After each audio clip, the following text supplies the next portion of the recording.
Now in the afternoon session, we'll be taking PLC programming part. So I will take you through the PLC programming. Before that, I will run a small PPT. After that, we'll start the programming.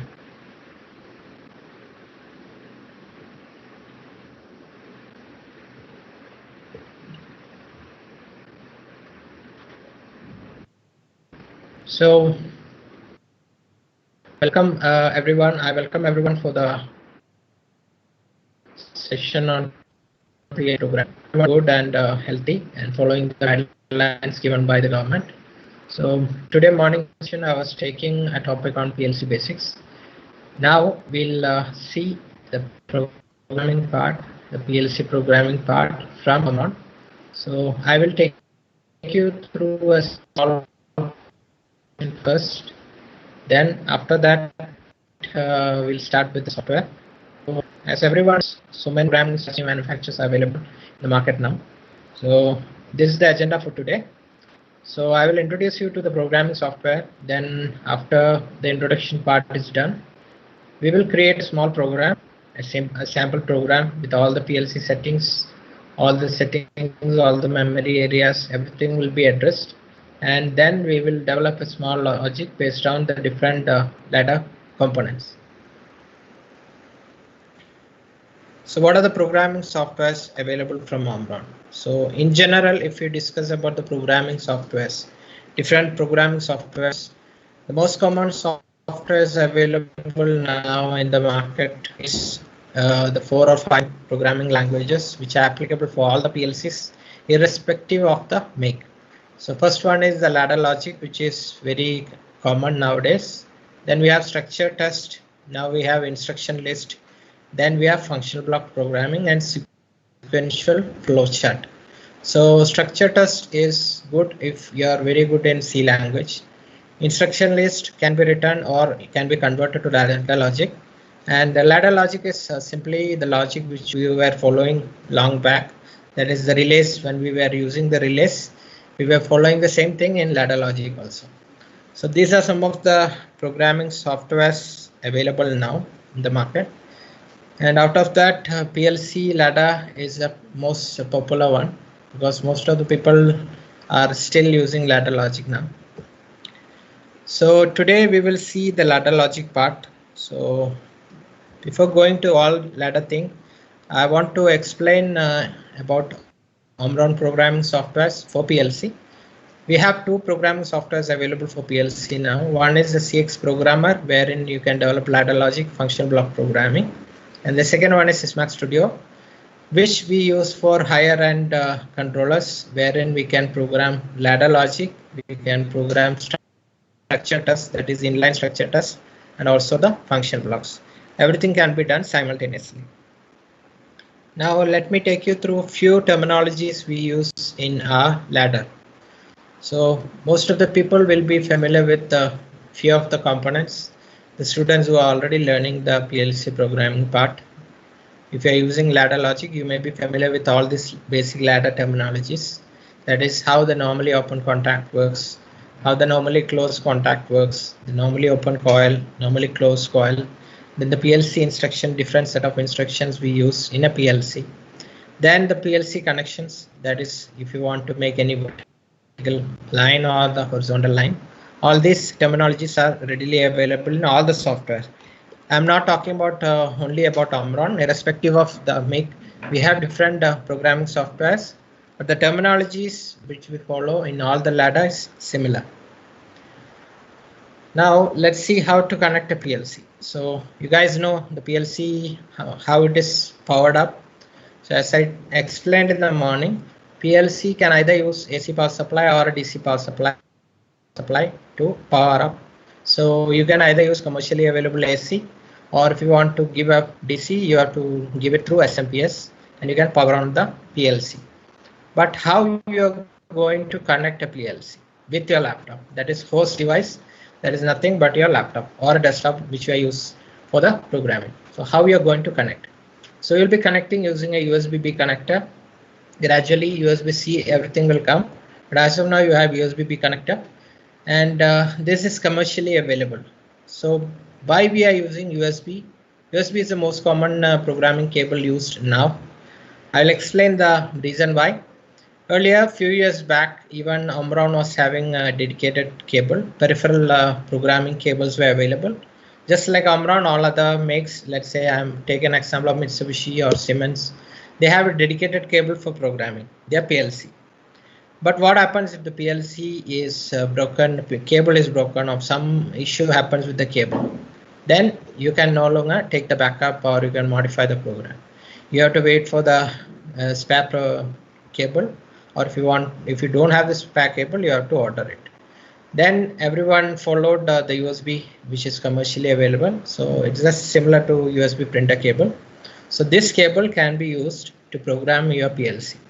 In our case, in Omron, if you consider Omron, we have this cable compatible with our micro series PLC, medium range PLC, large PLC, and the machine automation controller, which is our advanced PLC. So all the controllers we can program, except there are few models where USB port is not supported, wherein you have to rely on Ethernet cable, Cat5 or Cat6 cable. Rest of the areas or rest of the PLCs, you can use the USB cable to program. Now we know that we have to upload and download projects. So this is, but not exactly the same, as the term is not exactly the same when we are using the PC. Okay, when you're using the PC, when you upload, so what exactly is doing, you are uploading any data to your system. Downloading means it will come to your system. But in the case of PLC, when you're taking uploading means you're taking the backup from PLC. When you're downloading, when I say download, we will download the program, edited program, to PLC. So that is two different things compared to PC and PLC. So the steps which you use is, when you're doing download, you have to go online, click to PLC, then take out all the components which you want to download. So you have program, you have settings, you have IO cable, IO table, then system, symbols, commands, and program index. So let's assume I have developed a logic. I've made only changes in the program. Okay, I want to download, but rest of the areas I don't want to disturb that. Let the settings be same, IO table be same. Only program I need to modify means you check only the program box, then you download it. If you want to select everything, let's say when you're uploading the project, uploading any project, let's say I will tell you the steps when you have to consider when you're doing it in industry.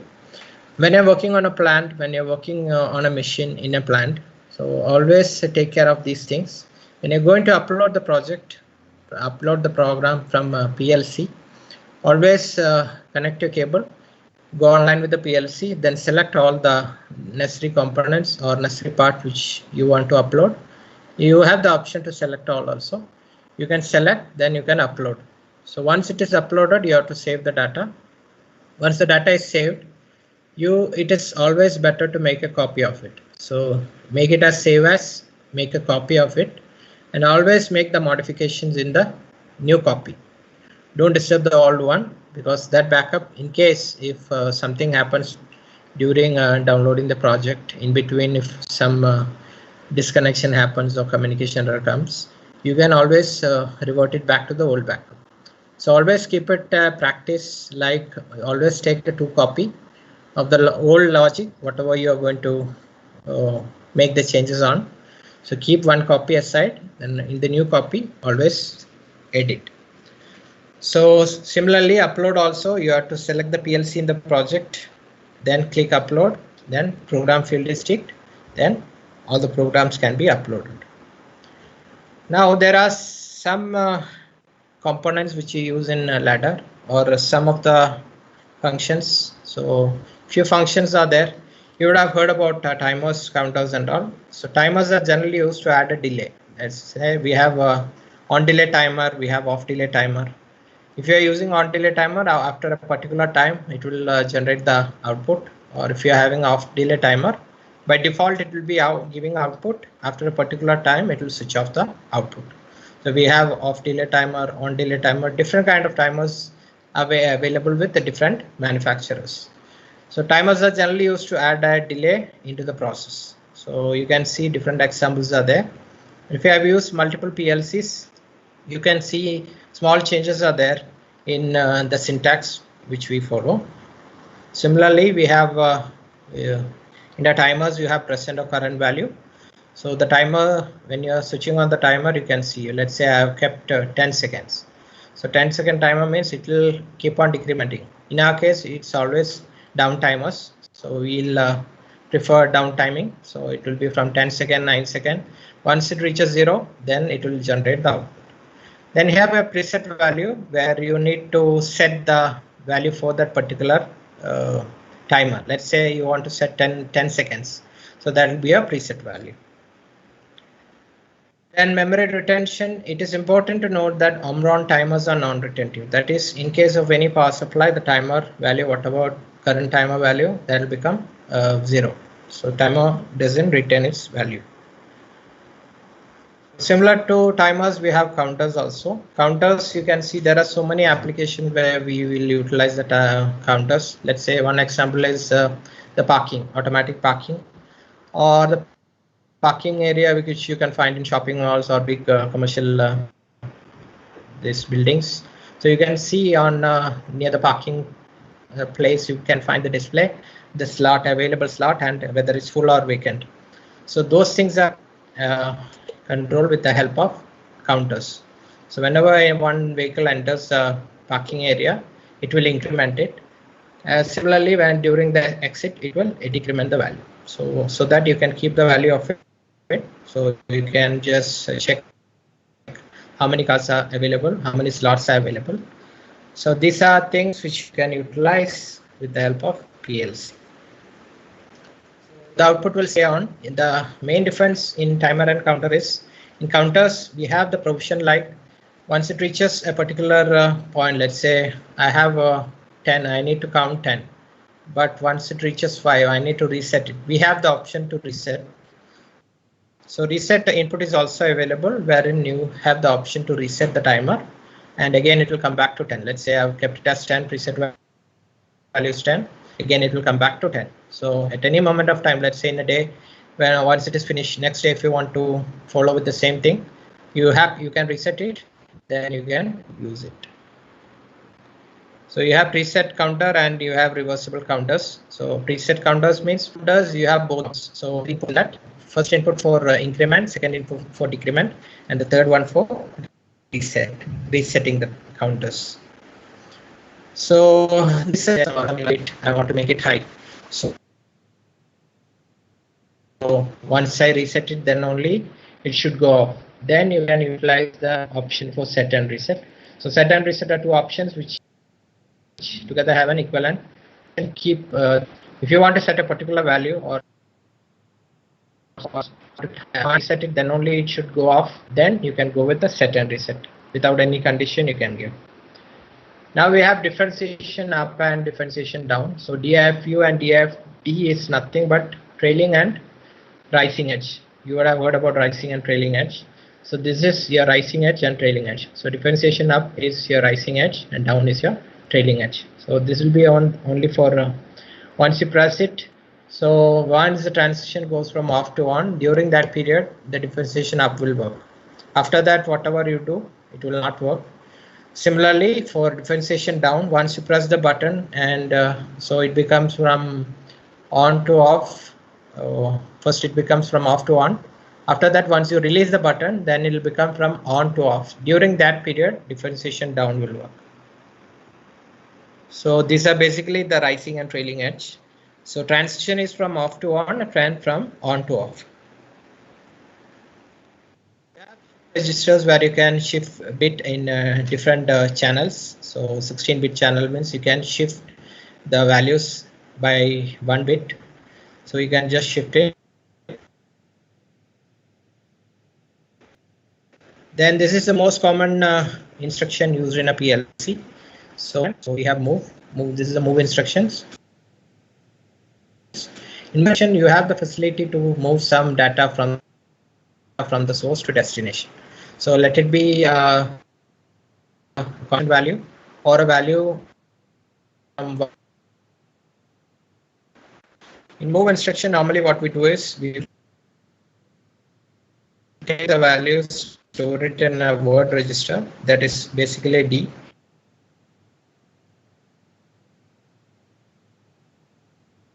16-bit, can be transferred from one to another.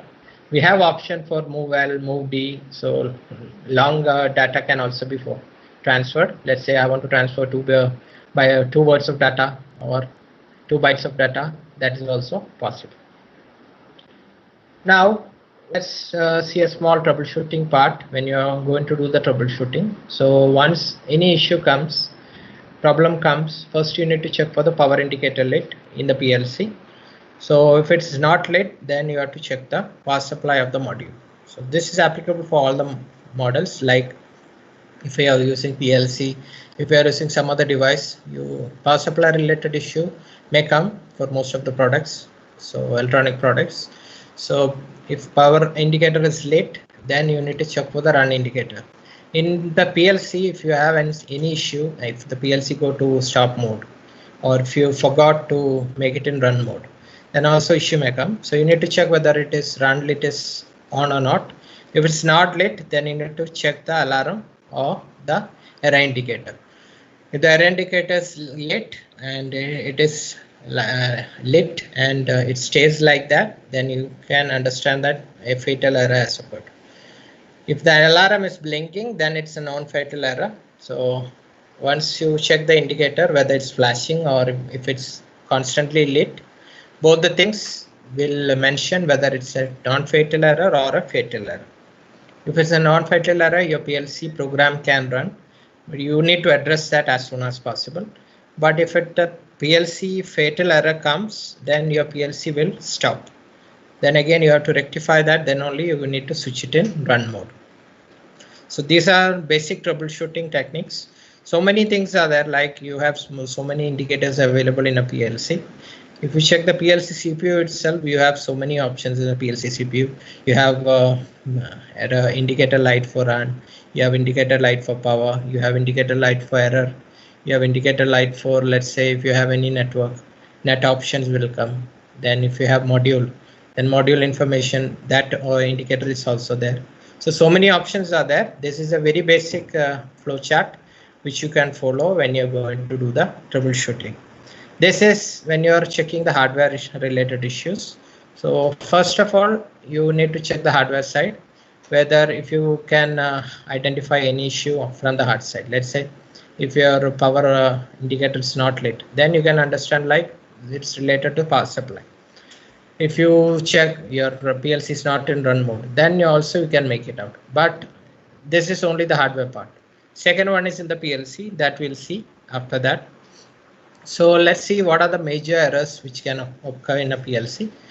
So you have a power supply error. Let's say when you are going to do any power supply connection, if you have not properly connected the power supply, then it's a major error. The communication error, that is also a major error. Then what are the fatal errors which comes? Memory error. Let's say your memory is full. No longer you can accept any program or data in that, then it will give the memory error. That is a fatal error. As I said, in micro PLC, 320 is the maximum IOs which is possible, and programming steps are also limited. Let's say 20,000 steps. If more than that, if you are writing, then it will give the memory error. Or if more data is stored, then also it will give the memory error. Then we have IO bus connector error when you are configuring IOs, different IOs. If you are connecting the IO bus cable, then also if some disconnection happens, you would have seen in some PLCs, they have an option to plug in different modules with each other, especially in the modular type PLCs, wherein you have a power supply, then you have CPU, then you have IO cards. So all these are plugged in together using a PCI bus. So when we are not connecting it properly, if there is any disconnection, then it will give a fatal error. Then too many IO points error, as I said, if the IOs exceeds, then program error, program related error. If you are writing some subroutine and if it goes to infinite loop, then also it is an error. So cycle time exceeded error is another fatal error. As I said, you don't have any restriction in the scan time, like specific time or 1 microsecond or 4 nanosecond.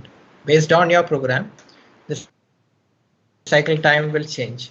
So let's assume you have the option to make it, let's say SCADA software, I'll show you that. During that time, we have the option to reduce it. Let's say normally we keep 1 second. don't want to keep it as 1 second, I am kept it 200 millisecond.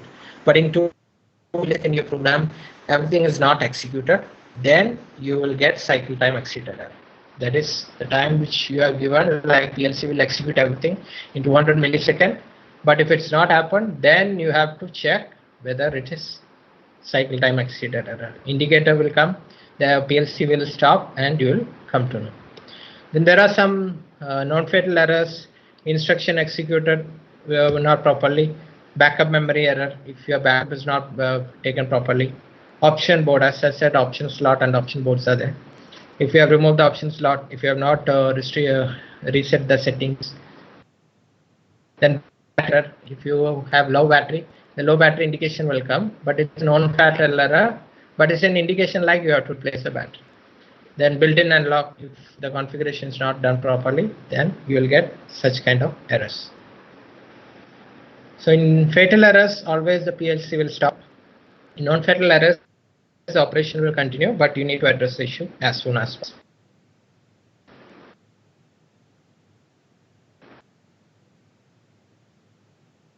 I already mentioned PLC fatal error and non-fatal errors are available. So in case of fatal error, the PLC will stop. Here the error, then only you can run the PLC again.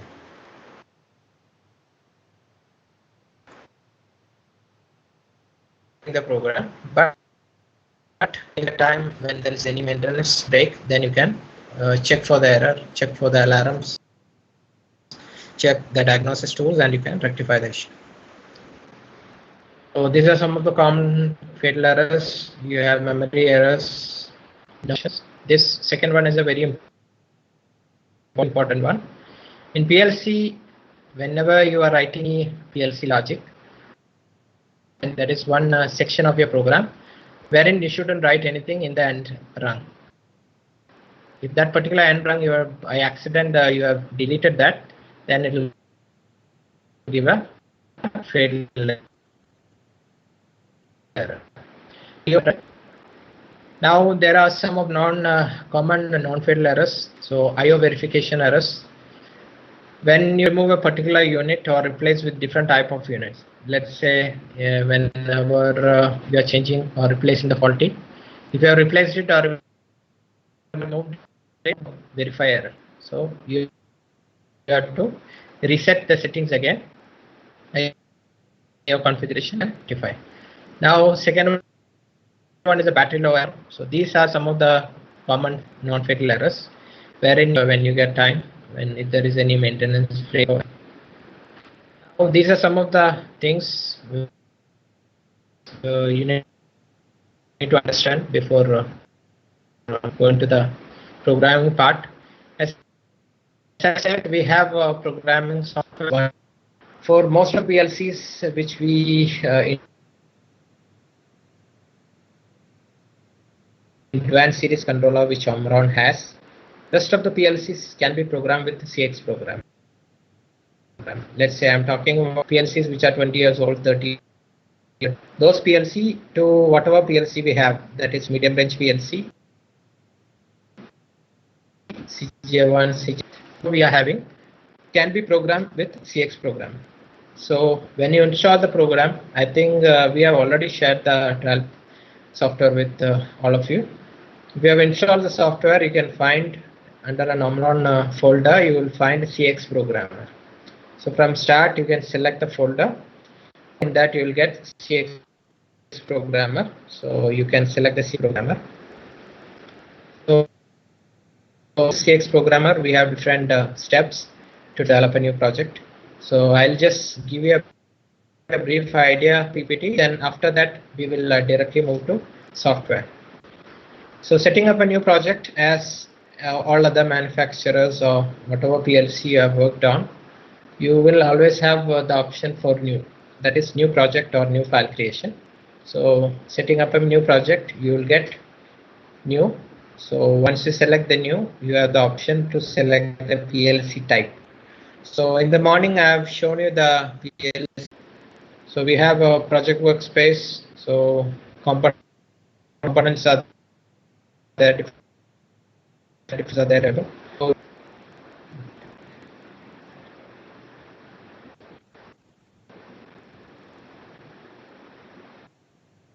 I will do one thing. I will directly open the software and explain to you rather than. Give me a few seconds. I'll switch on to programming software. Thank you.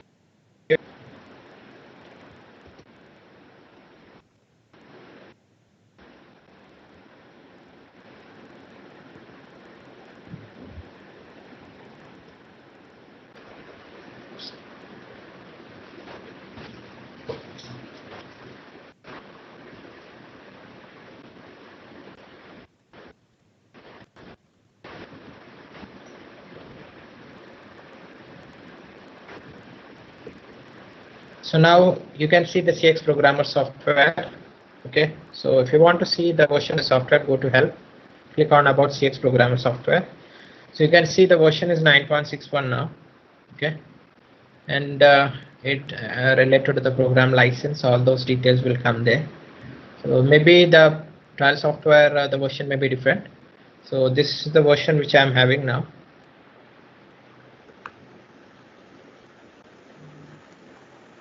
Hope everyone can see my screen. If you face any difficulty in viewing the screen, just let me know. So as you can see, the program version or the CX programmer version is there in the help. So about CX programmer, once you click on that, you will see the version details. Now I will start with the new project. So you can see I was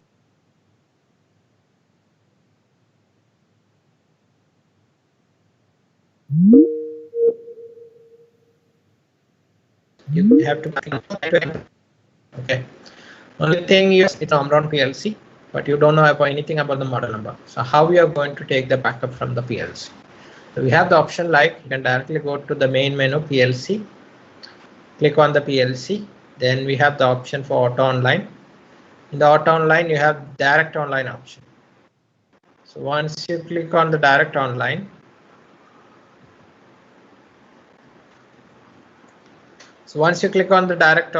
we have the provision.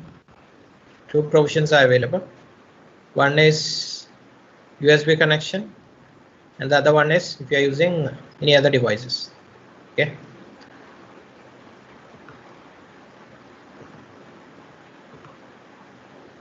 Just be online. So what you can do is you can go to PLC, you can go to line.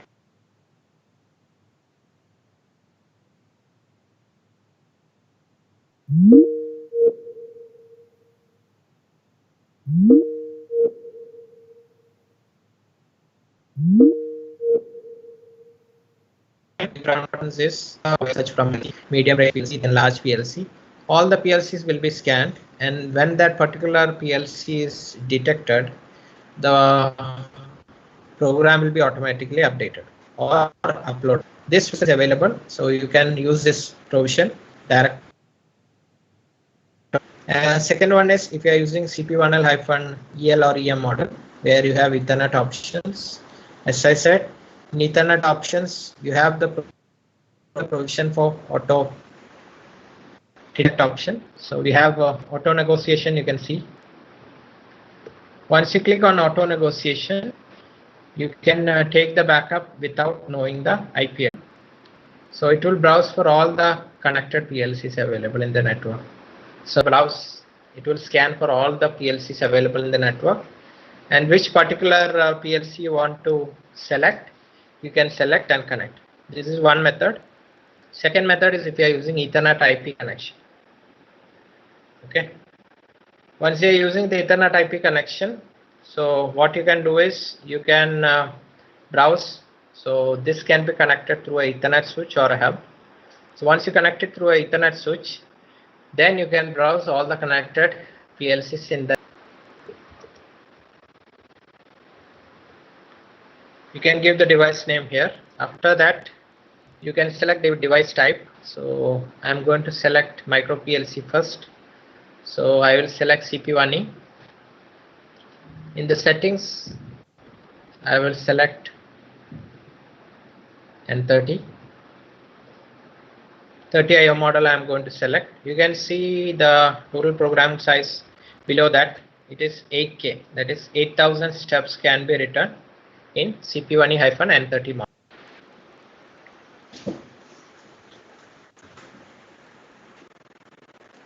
So hope everyone can see my programming development page.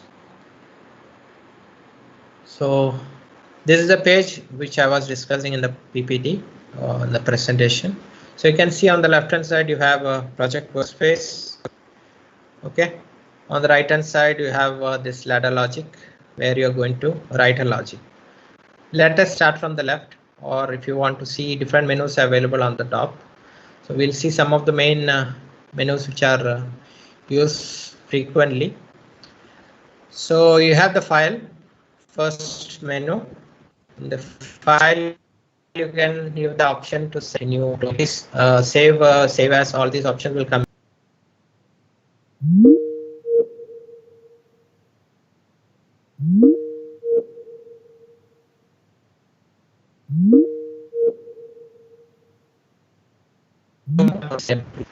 Edit menu. Third one is view. So in this view you have the options like symbols. Symbols is nothing but local and global variables which are available. Then diagram is nothing but the ladder view. So let's say if you want to see the same thing in instruction list, simply press on mnemonics.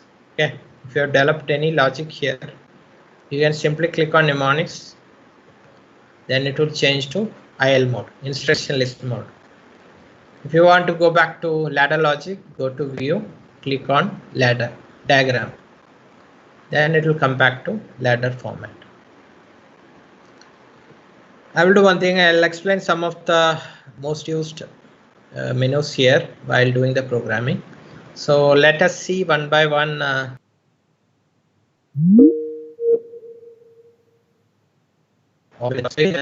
VCET, that is a name which I have given for this PLC program.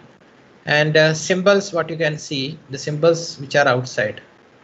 We have two types of symbols available. This is nothing but the variables which you use, local and global variables.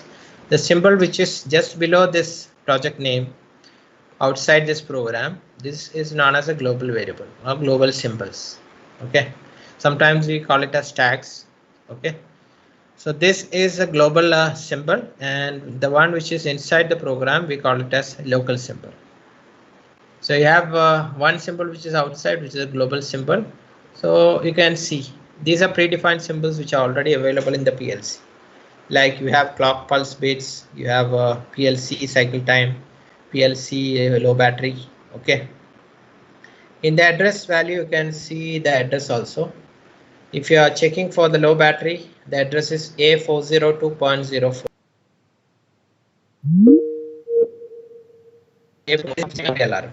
So this can be used in the areas where you would have seen in industry. If you have visited the industry, the people who are working on the industry, what they can see is in some control panels, they may give some indicator bulb, which indicates the low battery of that particular PLC or that particular panel.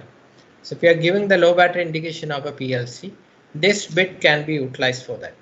Sometimes in some industry, in some control panels, you can see the hooters, you can see the lights, indicator lights, alarm lights which are available. Pat light we normally they use.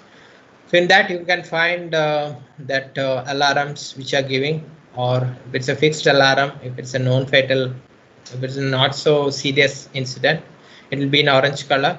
If it's a very fatal or very urgent, it will be shown in red color. So this kind of alarms can be generated with the help of auxiliary bits. You have so many things available. So based on this, where we have P on and P off, you would have seen always on flag. Most of the people when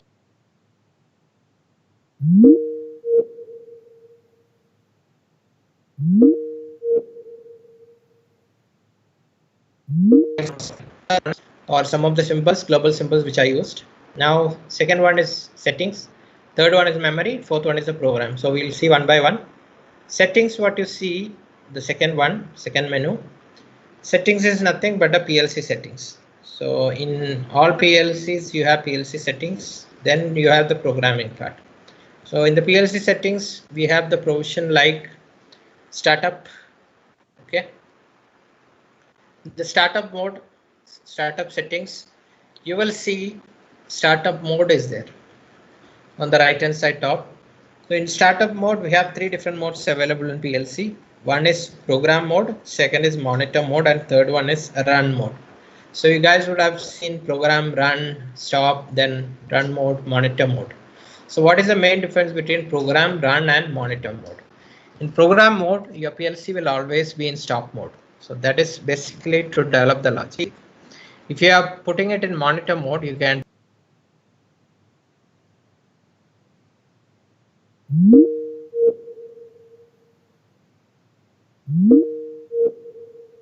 that is online editing is possible only in monitor mode. Run mode you can only monitor. Then there are certain processes if you want to stop. Let's say you detect the low battery, you want to stop the process, then you can select that. So different selections are available. So this is the startup settings. Then we have timing settings where we have watch second, 300 millisecond. So based on your programs, the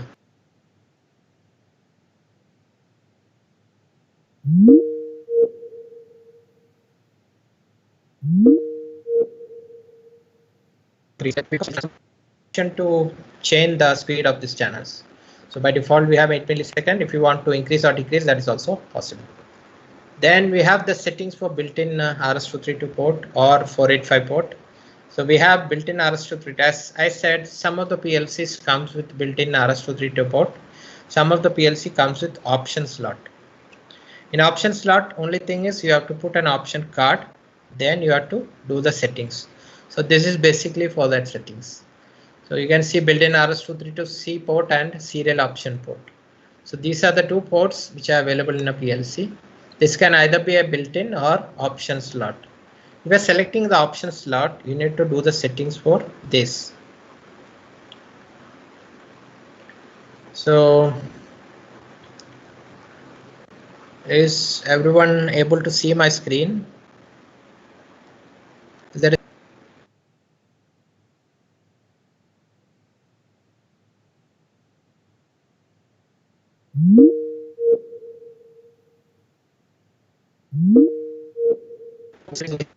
slot also? So first let's see the RS-232. So if you want to make any changes, just put it in custom mode. Okay.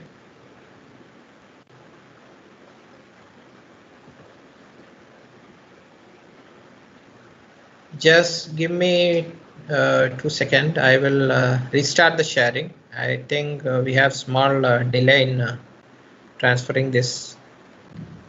I'll share it again.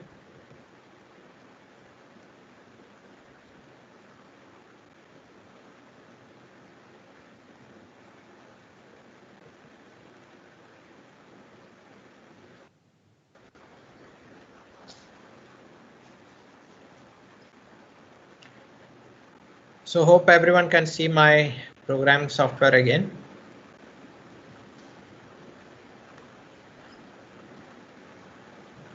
So we were discussing about the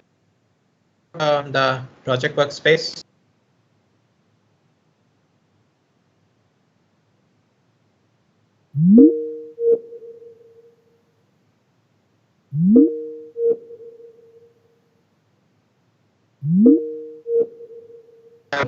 PLC predefined symbols. Coming to the settings, this is the settings area where I've explained about the startup settings, then the timings, then input channel scan time, then RS-232 settings I was discussing about. So in RS-232 settings, this is the provision. Let's say I want to connect an HMI with my PLC. So what I will do when I want to connect a HMI. So in the communication settings, I need to change it to custom. Then after custom, I need to select the baud rate which I want. So 9600. 728 is the data format. So data length, then given out parity, then the stop bit. So I'm going to select host link. So normally host link is used when you're going to connect Omron PLC and Omron HMI. So we will select baud rate, data type, that is format, and the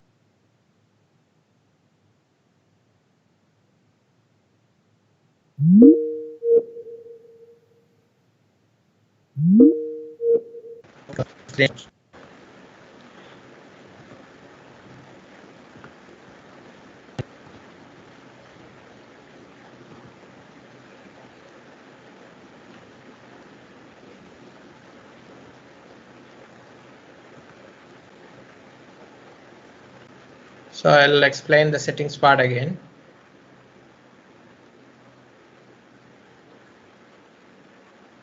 Now the settings will be displayed now. So this is the PLC settings part which I was discussing. I think this part was not displaying before, so I'll explain it again. So in the startup settings, you have the option like startup mode, program, monitor, and run mode on the right hand side. Where in program mode, your PLC be in stop mode. In monitor mode, you can do both. You can monitor the program and you can do the online edit. Run mode, you cannot make any changes. You can only monitor. Then there are some features. Coming to the timing part. So timing is basically watchdog timer, which I talked about. This is the watch cycle time by default.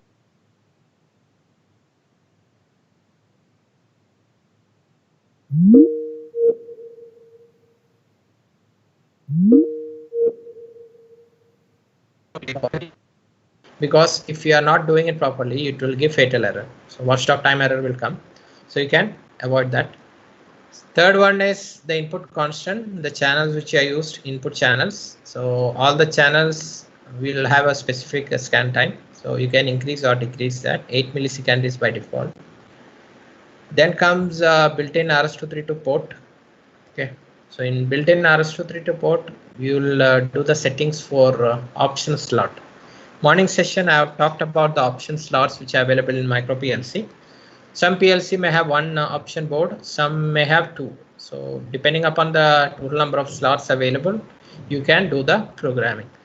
So in this particular PLC, the total number of I/O which I have selected is 30. So you have 30, 40, and 60 I/Os in the base model. So if you have 30, 40, or 60, you have the provision for option slot. This particular model, I have two option slots available. So in BS RS-232C, I'm going to connect an HMI. So I'm doing the settings for HMI. So select custom, then select the baud rate. I've selected 9600. Format is 72E, that is total size is 7. Data length is 7. Then you have even or odd parity. Then you have stop bit, this is 2.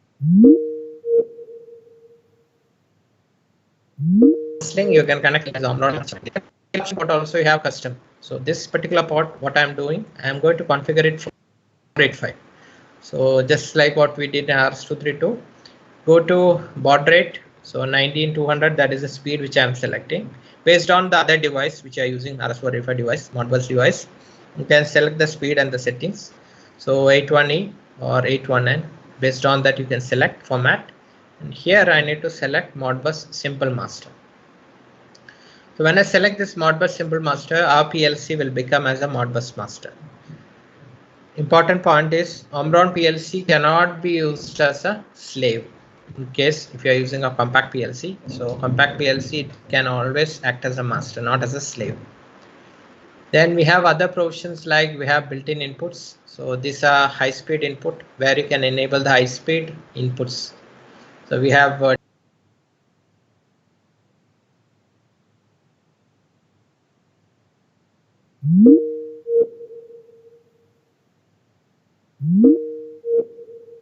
from use rotary encoders, all these inputs can be utilized. In the bottom, you have interrupt input. So we have normal input and we have interrupt input. In interrupt input, what exactly it does is whenever interrupt input comes, the PLC will stop the main program and it will check for the interrupt program. So while doing the programming, we can create interrupt program also. So whenever interrupt input comes, it will give priority to interrupt input. That is why we call it as an interrupt. So whenever any program is executing, if you want to interrupt it, if you want to do some shutdown or safe shutdown, you can execute that interrupt. So interrupt program will be executed. After that only it will go back to the main program. So that is the use of this. And the last one, pulse 0 and pulse output 1. This is basically used for pulse based output to control the servo drives. As I said,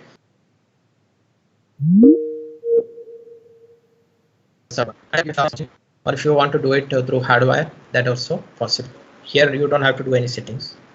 So these are the settings. This is basically the PLC settings. Now we will see the memory areas. Okay. So hope everyone understood the symbols and the settings. Now we'll move on to the memory. So this is basically all the memory areas available in a micro PLC. So you can see the first CPU1E N30, that is the model CPU type. Then we have a CIO. If you see CIO, this is nothing but the common input output. So we call it as CIO area. So CIO area is where you are going to connect the physical input. Let's say I have selected 30 inputs output model. So how many inputs will come there? So accordingly you can select. Let's say if you have 18 input, 12 output. So all this data will come here. As I said, it's 0. So if you want to see it as a channel,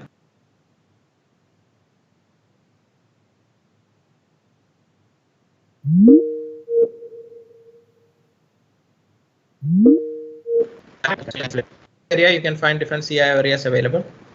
This is the area where physical input can be monitored. So whenever you are switching on your input, you can select the first channel and you can say which bit is getting on. So accordingly, if you put it in binary, you can see the different bits coming here. Once you monitor here, once you click on monitor, you can monitor it. So this is CIO area. Then comes auxiliary. In auxiliary, this is related to the system bit. This is system area where you can monitor different system related information like cycle time error.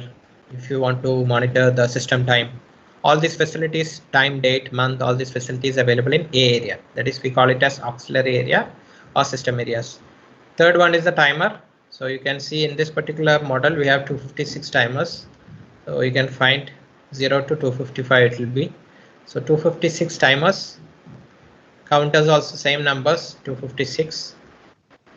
Then comes the D area. D will be more in the micro.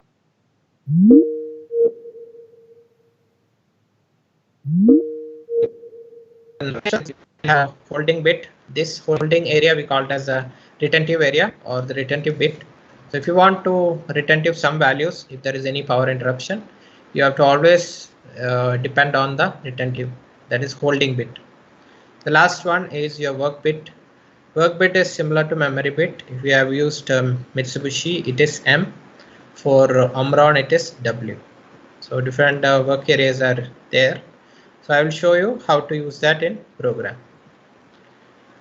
So these are different areas which you have in your memory. So in memory itself, we can find here, we have the provision to transfer from PLC. That is, if you want to take all the memory as areas from PLC, once you go online with the PLC, that is possible. If you want to download something to PLC, all these memory areas to another program, that can also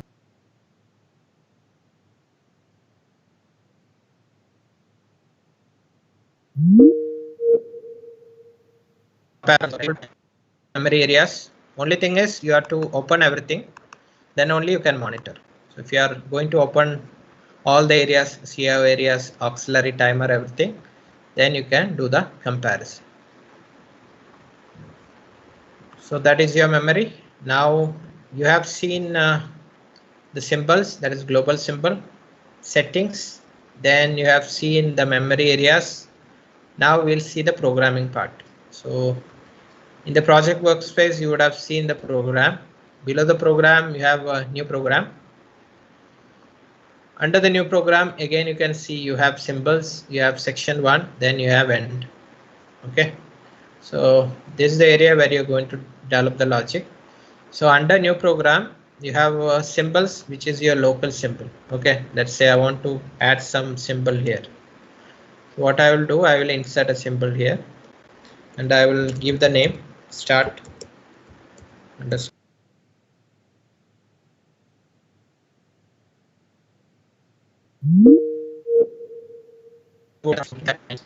I am going to give the first starting address of your micro PLC, that is 0.0. So in the morning session, I've told you about the addressing part, where we have left hand side we have channel, that is 0000 dot, right hand side we have bit. So if you see altogether, it is basically 0000.00. In short, we are putting it as 0.0. So I've added one start push button here. Click OK. Then this local symbol will be put under your program. So this symbol which I have created inside the program will act as a local variable. Now coming to the section, you have under new program, we have symbols, we have section 1 and end. Section 1 is the area which you can see here. So if I want to rename the section, I can rename. Let's say I'm taking machine 1.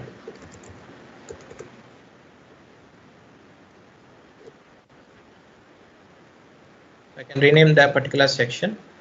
So under machine 1 only, I'm going to develop the logic. Below that, you can see one end section. Okay, end section. If you see the end section, this is the area where you are going to end this particular program. Under the end section, you shouldn't write anything. It should be kept vacant. You should not delete the end section also. So when you are discussing about the ladder logic in Omron, if you talk about the Omron part, okay, the execution of the ladder is always from left to right and from top to bottom. So when you discuss about the programs, what we have under the program, we have different components. But if you have multiple sections in a program, right now I have machine _1 only, right? If I want to put one more section here, what you have to do is you have to right click on new program, insert section. Under insert section, you can rename it. I'm putting it as machine _2.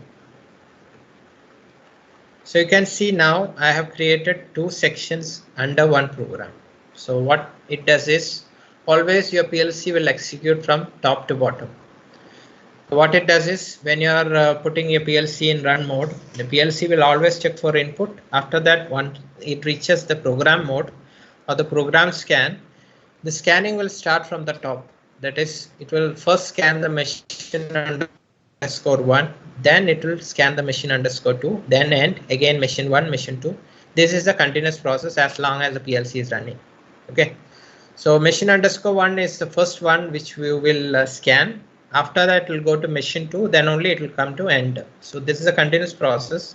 So in a PLC or in your program or in your project, if you have any critical things to execute first, you should always put it in the first section of a program. Let's say in my part, in this particular program, I have some critical thing to execute. Then I need to put it in machine _1. Okay. So what I'm going to do is I'm going to write a small logic here using very basic ladder functions like contact, coil. After that, we'll see one by one. So you can see on the top right hand side, we have CX information, one window is there. Okay. This is basically the shortcut which you can use when you're doing the programming. So I've just dragged and dropped it here. So you can see on the top one small pop-up window is available, which you can see. So this is the CX programmer shortcut menu. So now I will develop a small logic using contact and coils. So what I will do is I will take a contact. Okay. So either you can utilize the shortcut or you have the menu on the top here. You can see different menus available. After the main menu, you have different components, ladder development components, wherein you have new contact. So you can select the new contact from there. Then you can put it here. Just click on the new contact, then keep it in the ladder, then click enter. So you have taken a new contact. So I'm going to put an address here 0.0. So this is the first channel and the first bit. Okay. I'm going to give some command here. So I'm going to write it as push button. Okay.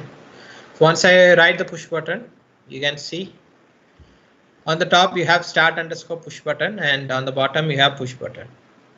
So you guys can make out why it has come. Thing is, when I was developing the local symbol, I've already created this start underscore push button here, start underscore PB for address 0.0. So in your program, whenever 0.0 comes anywhere, it will automatically take it as start underscore PB. So this is one, and if I want to put 1 NC there, so I'm going to put 1 NC 0.1. Okay, then you have the option to put vertical or horizontal lines. So press Control and right arrow, you can take it, and here you can put a coil. So 100.0. So why I have put 100.0 there?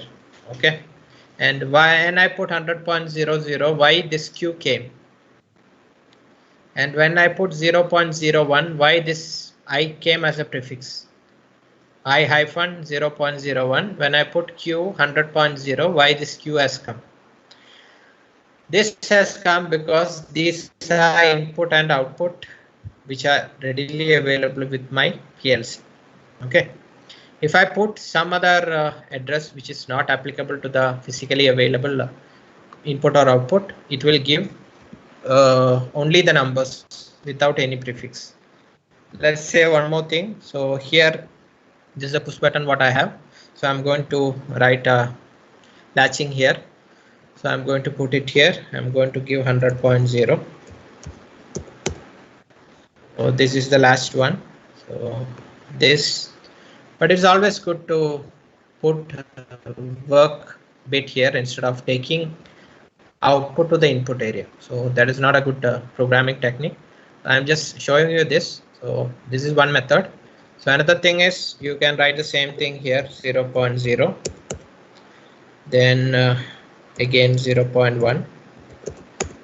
This is another method, and you don't have to put the entire line to the right side of this. And do you guys know what is this left hand side and right hand side line? This is basically the line and neutral part. Okay, through this only the power will move. On the left you have a line, on the right you have neutral. So whenever current passes from line to neutral, then only rung will be executed. So this is that. So instead of taking all the way to the right, I can just simply put the output here itself. So 100.0. Instead of 100.0, what I am going to do is I am taking a work bit W0.0. This I am going to take it as latch. So W0.0. W0.0 I can use here also. This I can give it to an output.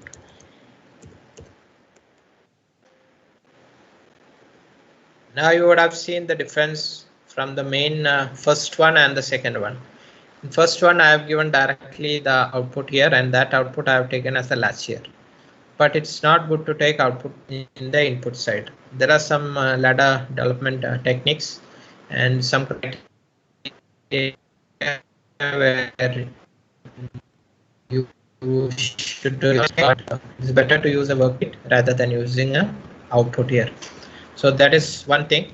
And now you have seen a small logic which I have created here. Okay. Now how to monitor this? We have the provision like if you have a PLC, you can directly transfer this to PLC and you can see the changes. So once you develop the logic, you want to check whether you have properly developed the logic or not. So what you have to do is go to program, main menu, compile it. Once you go to the main program and compile it, you can see if there is any error or warning. Okay, if it's a warning, you don't have to worry. If it's an error, then you have to address it immediately. So once I clicked it, you would have seen the bottom window came where it is given this output. Okay, so compilation, whatever error or fault is there, it will explain. Right now, 0 errors are there, so I can go ahead with this. So if you are using a PLC going online, so if you are auto online, direct online, you can go to transfer to PLC. Right now I don't have the hardware to show it with you, so we'll do it in simulation mode. But this is how we are going to transfer data. First, what you have to do is you have to be online with the PLC, that is work online. Once you go online, you have the option for to PLC. That is, if you want to download something to PLC, you have the option to transfer to PLC. Or if you want backup PLC, this is how we are going to take the backup. Go online, transfer from PLC. Okay. So right now I don't have the provision, so I have simply compiled it. There is no error. So what I will do, I will go to simulation also available with us, so that without the hardware you can see how the logic works. So you will be developing so many logics, and you want to check whether it's properly working before transferring the data to PLC. Then you can go with this. So go to simulation, work online simulator. Once you go with the work online simulator, you can see this online simulator will transfer just like what it does in a PLC. You can see it.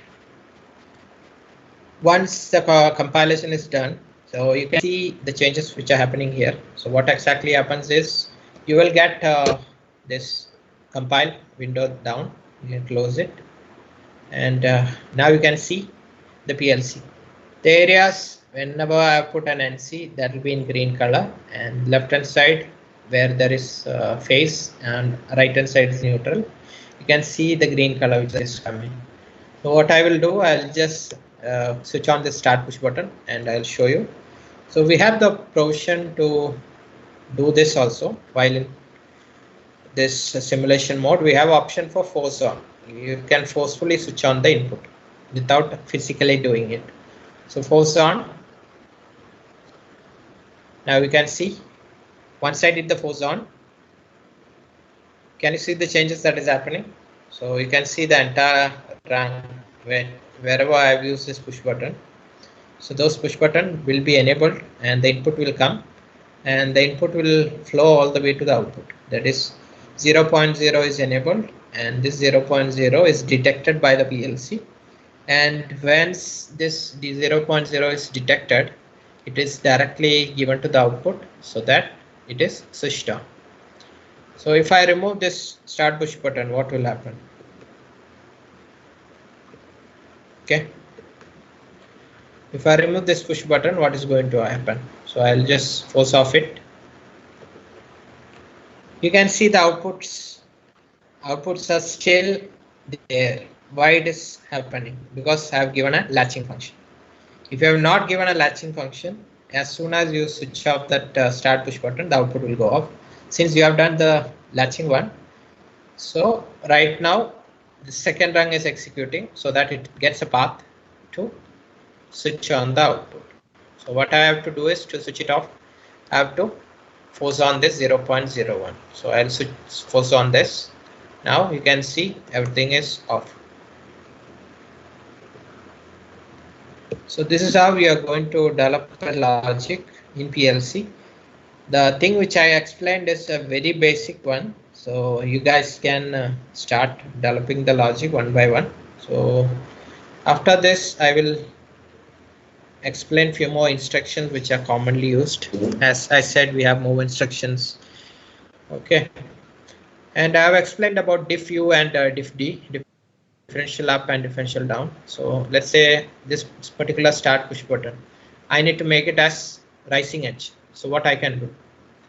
So keep the cursor on the start push button, right click, then go to differentiate. You need to make it as up. Okay. Once you make it as up, what happens is as soon as you click the button to make it from off to on, it is generating the output. Okay. You don't have to switch it on and keep it on all the time. In the first scan itself, it will take it and it will generate the output. So now you can see it is made as differential up. Okay. Similarly, if you want to change it to differential down, that is trailing, that also can be done. Trailing, once you click it and once you release the button or release the switch, then only the input will go to the output. So this is the main difference. And now I will explain one or two instructions which are commonly used. Like I'll show you a few things. So I'm going to select a work bit. So W10.0. And I'm going to put an instruction. So in instruction, you can find in the ladder component, we have a new PLC instruction option. Click on that and place it here. So what I will do, I will show you the timer part. As you guys have already seen, I have explained the timer and counter function in the PPT. So how to use a timer. So timer and counter is the most common used ladder instructions for all across all the industries. Timers and counters are very useful. So I'll explain how to do the timer. So the instruction is TIM. Okay, but I don't know the instructions, what I have to do. So we have two options now. First is go to help. We have instruction reference there. Under instruction reference, you need to select the particular CPU. So I am selecting CP1E. So it will go to the instruction manual. Okay. So what you can do is, if you don't know about timers and counters, you can directly go to help. In help, so many options are there which will help you throughout the programming. So you can directly go to instruction manuals. In the instruction manuals, you can find different instructions are available in the contents. Under the contents, you can find you have timer and counter instructions near the bottom. Okay, last but before that. So select on timer instruction, you can find TIM. So if you select the TIM, just click on the TIM. So it will explain the timer. So how timers should be used. What is the syntax you have to write? Everything will be mentioned there. Okay. So once I select the timer, you can see the timer. Okay.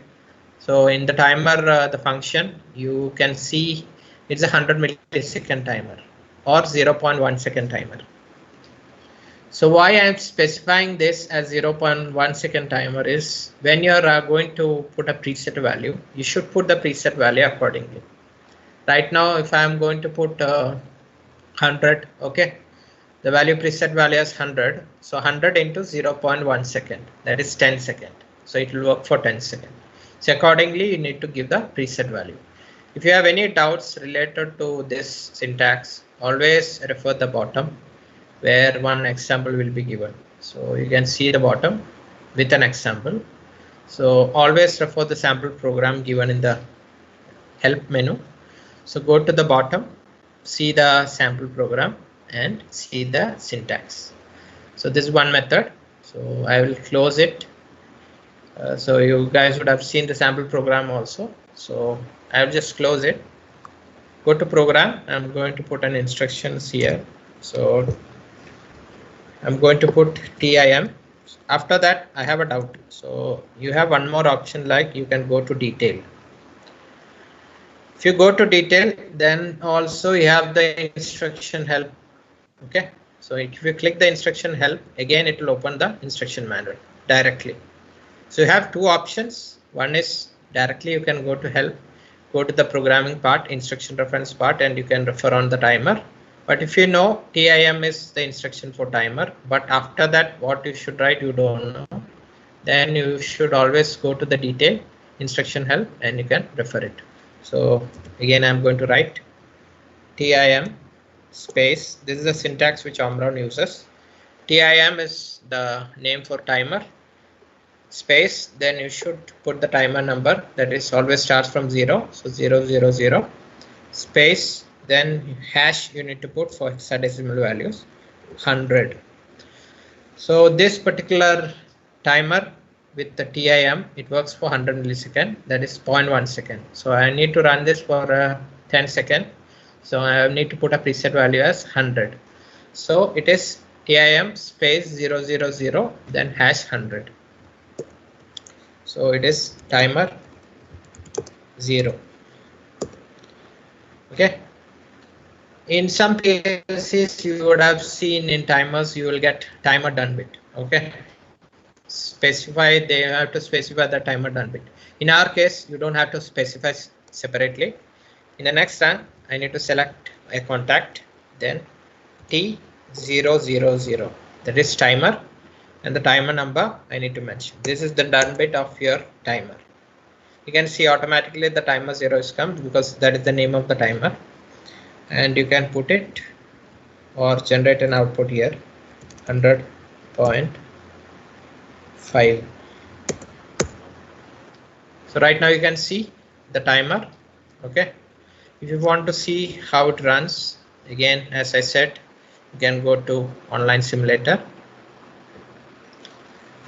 It is always better when you're developing the logic, when you're doing some practice hands-on session with the PLC, always it's better to do it in simulation mode before downloading into PLC.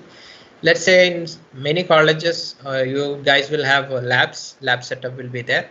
So you will have that freedom, but if you want to check before downloading to PLC, always it should be a better practice. You try it in simulation, check everything is thoroughly, whether it's working properly or not. Then you can download it in PLC. So now this is W10.00 and timer done bit, then you have output. So what happens, you can see. So I am going to force on this particular bit W10.00. So you can see our Omron timers are basically down timers. So when I set preset value as 100, always it starts from 100. Once it reaches 0, then it will generate the output. But only thing is, whenever you are running any timers, the input which should be fed to the timer should be always on, should not switch off. If you switch off the input to the timers, it will stop immediately. Okay, so right now you would have seen, now it has run for 10 seconds and it has generated the done bit, that is T000, and this T00 has generated the output Q 100.05. This Q and I, which I have explained, you don't have to write it in syntax. Okay, whenever you are writing, or micro PLC and medium PLC, not all the medium PLC, you can say we use memory addressing. But if you go further, let's say advanced controllers which are there, not only for Omron, for other make also. Now everyone follows variable based programming. The advantage of variable based programming is you can define it as a variable and you can give multiple attributes to that particular variable. So whenever you are going to write something, let's say I'm having a motor. In that particular motor, I have so many operations for the motor. Okay, so what I will do, I'll define variable dot so attributes. So what are the attributes available? So whenever you are defining motor, the attributes will automatically come. So those facilities are available in advanced controller. But if you see the basic compact series PLC, it will always rely on memory addressing. So my memory addressing or Omron memory addressing for compact PLC. Again, I am telling you the thing for micro PLC or compact range PLC, the memory address for Omron always start for input. Always it starts from 0.0. Starting channel is 0. Starting bit is 0. When you talk about output, it will always start from 100. Let's say I'm having an output channel. I have connected an output terminal to one particular output and I'm giving it to a lamp. When that particular output I want to generate, okay, I need to write it in the rung as 100.0. That is output channel first bit. If you have 8 bits in that, it will be 100.00, 100.01, 100.02 till 100.07. That is the first channel of output.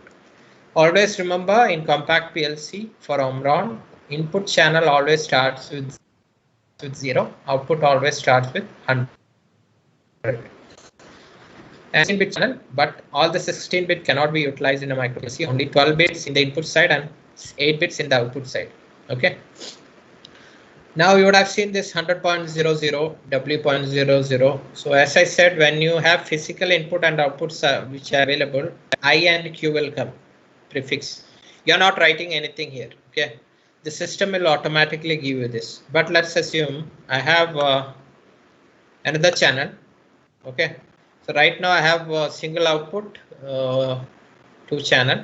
So let's say I am going to write one more large logic here, W 0.10.1. I'm going to write one instruction for counter also, I, C and T. So that is a counter. If you have any doubt, go to detail, instruction help. Then you can see counter operates a decrementing counter. Okay. Whenever you go to detail, it will directly take you to the instruction manual for that particular instruction. So if you have selected counter, it will directly go to the counter. The counter, it is mentioning like it's a decrementing counter. So just like you have in timers, you have counters also, which will work as decrementing counters. So when I set the preset value as 5, it will come down from 5, 4, 3, 2, 1, 0. Once it becomes 0, then only it will generate the done bit for the counter.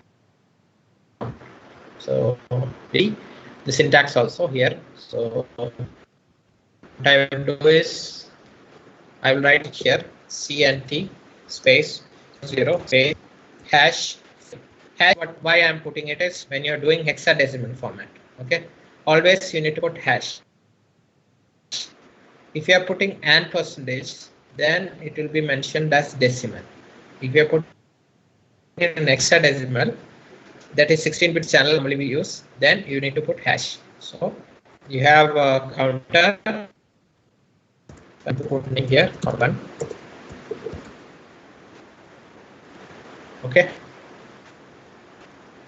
Now I'll take the done bit of the counter.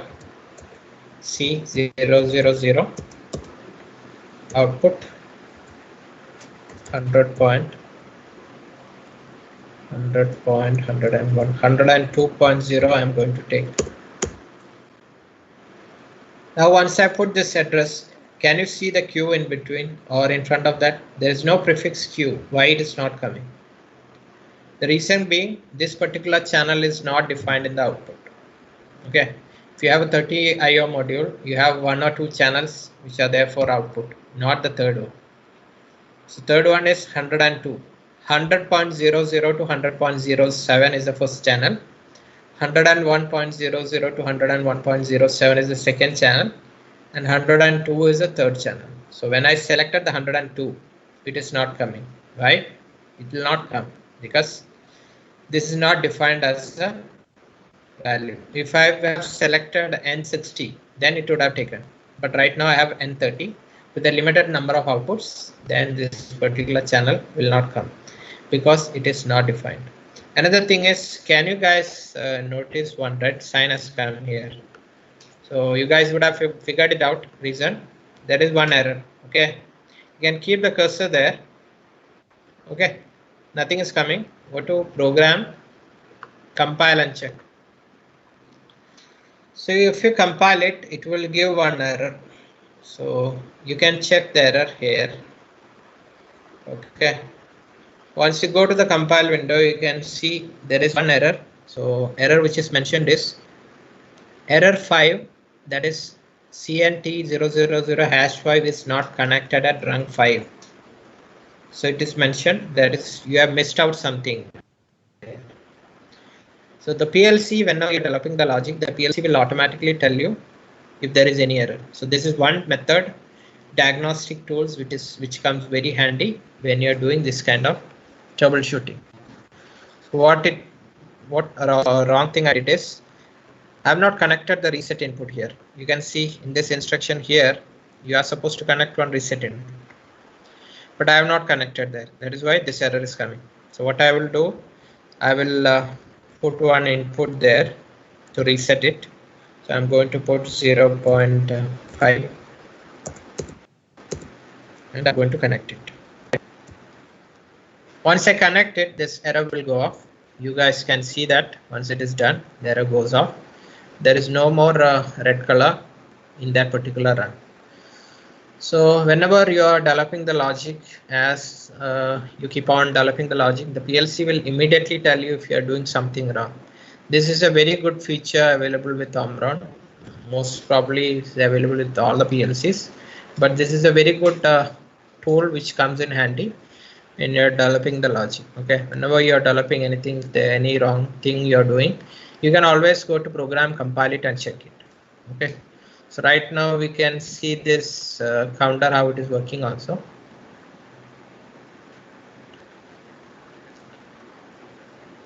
So once you transfer the program, you can see right now there is no error. So you can close it. So you can see the logic and how this counter works. Okay. In this counter, when you are developing this counter, I have given the preset value as 5. So you can see in the counter value is 0005 in hexadecimal. And the preset value which I have given has already come in this counter. So now what I have to do is I have to decrement it. So I'm going to force this particular thing. Force on. Now you can see what is happened there. So now when I enable that or the number has come down to 4. Okay. I'll switch it off again. Force off. Again, I'm going to force it on. Now it has become 3. So every time this particular counter gets an input signal, this input signal can be a trigger one. That is rising or falling edge you can give in this, not like the timer. You don't have to give continuously. So when it gets this particular input once more, that has come down to 3. So I will show you this again once more. See what happens when it becomes 0. So when I have executed that particular input for 5 times, that is 5 times when it is decremented, then when that value becomes 0, then the counter done bit is executed, or counter done bit comes C000 becomes high. That contact will enable 102.00. That is an output. So you can see how the counter works. So right now it has reached 005. Again, if I execute, it will not make any changes because that is a preset value. Okay, it has already given the output. Now what you can do is you can reset it by using the second reset. So this value I have not given the name. So if I enable 0.05, which is a reset bit, it will reset the value to 5 again. So again, if you click, again it will start from 5, 4, 3, 2, 1, 0, and then again you can utilize it. So this is how you are going to develop the logic in PLCs. So these are very basic things which you can do with a PLC.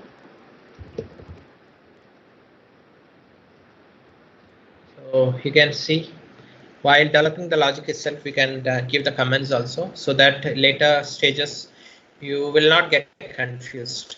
So whenever you are developing something, let's say I have machine 1.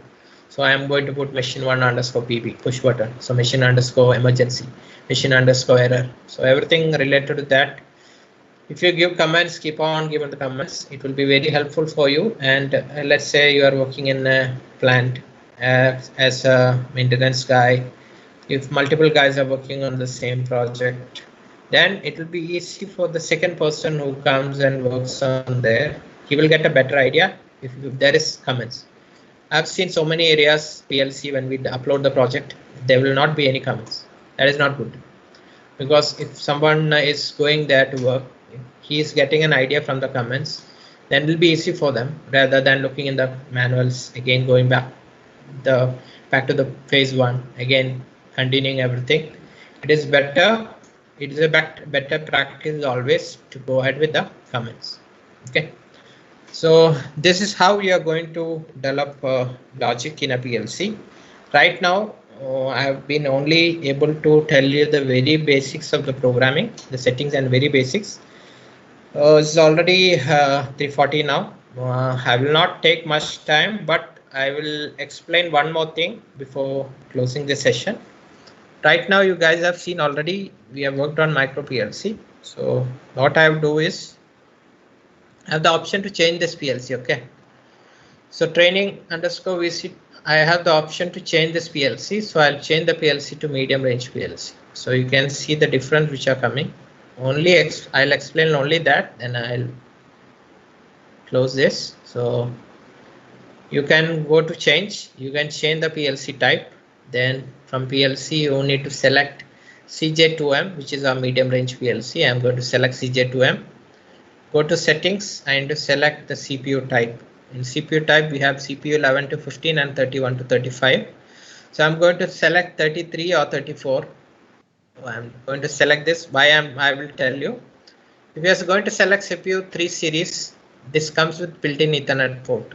If you have selected CPU 11 to 15, you will not get any built-in Ethernet port. So click OK. And you have both the options here, Ethernet IP or USB. Both method can be utilized to do the programming. So I'll use USB only. Click OK. So right now what happened is the program which you have developed in this micro PLC has been changed to medium range PLC program. There may be small differences here and there, but not major difference. So you can directly convert it to medium range PLC. Now on the left hand side, you have project workspace, right? In the project workspace, you can see there are some changes in the project workspace. You have data types, okay, different data types which you are going to use. Data types is nothing but the values which you are giving for the address. Let's say when you're going to have a discrete inputs, you will be having Boolean, either 0 or 1. If you're going to use an integer, that is again a data type. If you are going to use a real word, let's say I want to put 0.01, that becomes a real, okay, that is floating real.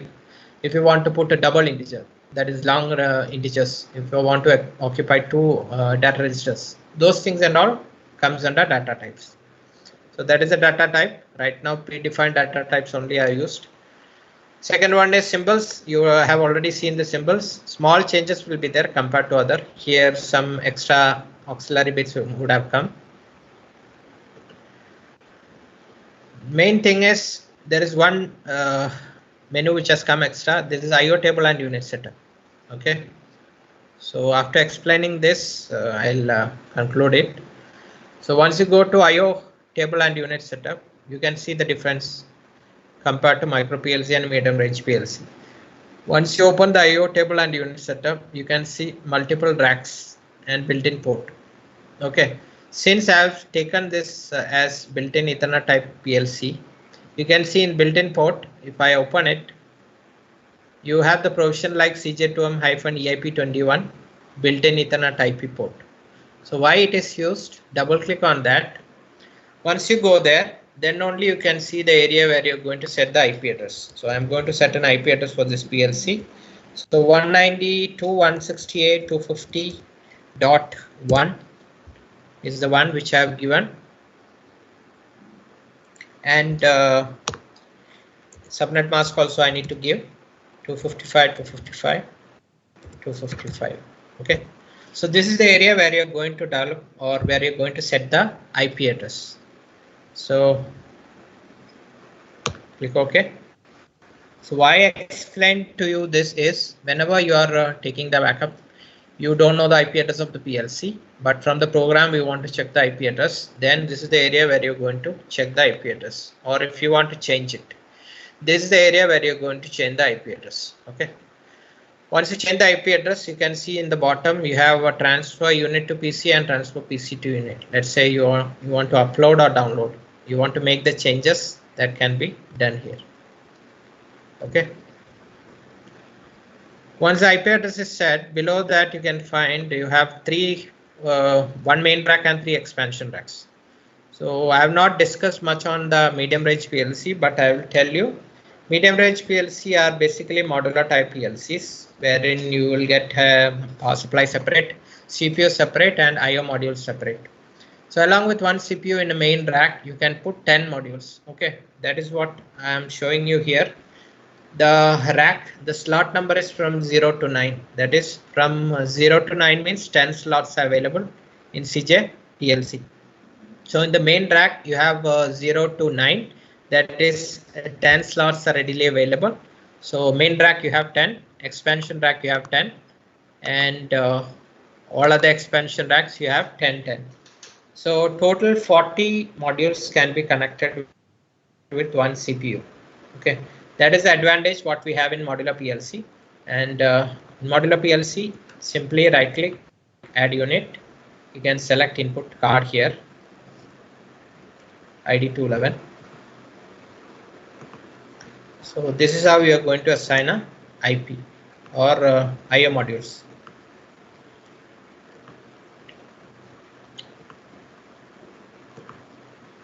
Okay. So right now I have put two IO cards here. One IO card is ID 211, that is input card. Second one is OD 211, which is output card. Okay. So in this particular model, you can see on the left hand side 00, 01, 02, 03, 04, 05 till 09. All these are slots. Okay. On the left hand side. What you find inside this square bracket, that is the starting address of this channel. So when you have 9 slot, starting address is 0000, that is means that is your first channel. So address will always start from 0.0. Okay. Once you put here output, OD211 is nothing but output card. So it starts from 1.00. Let's say I need to put another channel output unit, which is 64-bit. Okay. So what I will select, I am going to select 261. So here you can see it is mentioned as 64 syncing output. So 64 syncing outputs can be used when you are using this particular model. Okay.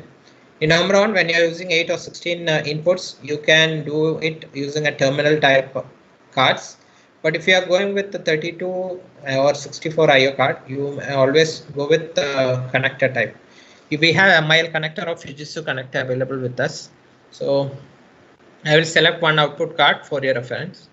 Now you can see the address which is available inside automatically changed.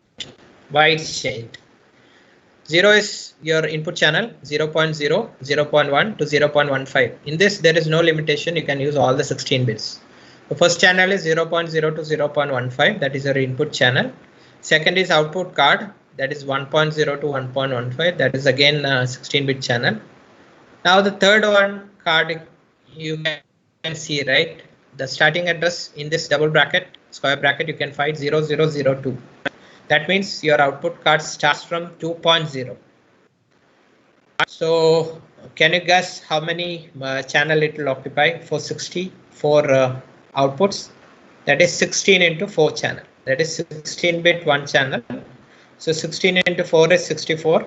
So you have 64 output in this particular card. So this input starts from 2.0. So 2.0 to 2.15 first channel, 3.0 to 3.15 second channel, 4.1 to 4.15 third channel, 5.1 to 5.15 fourth channel. So that is how this 6 came automatically.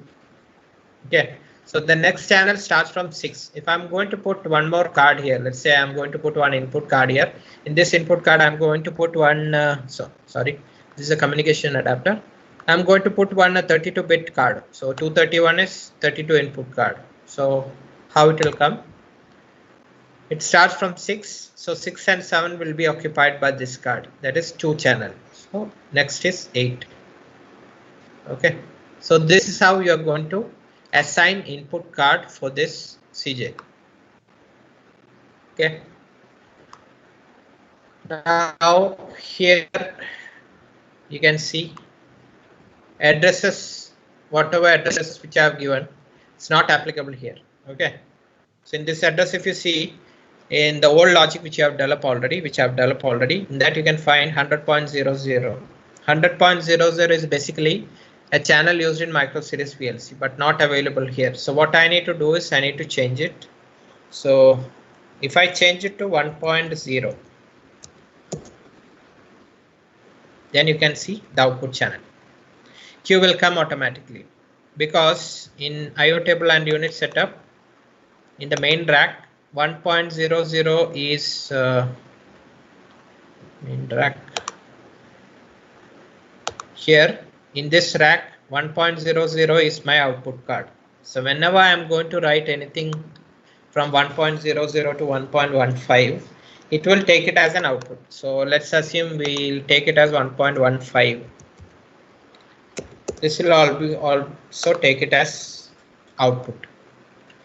So this is the main difference between your micro and medium range PLC. So we have so many things to discuss on micro and medium range PLC. But right now we don't have enough time to cover all this. So most probably we'll be taking another session on different topics or medium range PLCs also very soon. So hope I will be able to cover more topics on that day. Okay. So right now, this is all from my side. If you have any queries or anything, you may ask now. Hope this session will help you in one way or the other. You guys can start working on the projects using the software which we have already given. So please start working on the project and create a small program. We have some post-assessment test also, which your institution will give to you as an assignment. You may go through that. You may develop your own logic for different operations for a factory. Let's say so many applications are there. You can try one by one. So thanks a lot everyone for attending this session. It was great. So if you have any queries, you can ask me. And if you want to have my contact details, you can contact me or your college also. So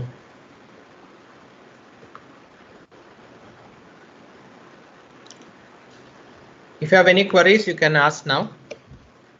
I'm ready to take the questions.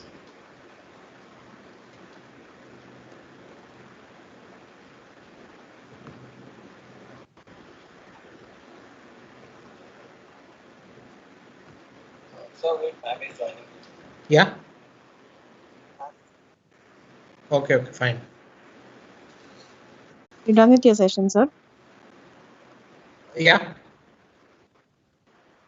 Do you receive any question answers on mobile? I can't see anything here.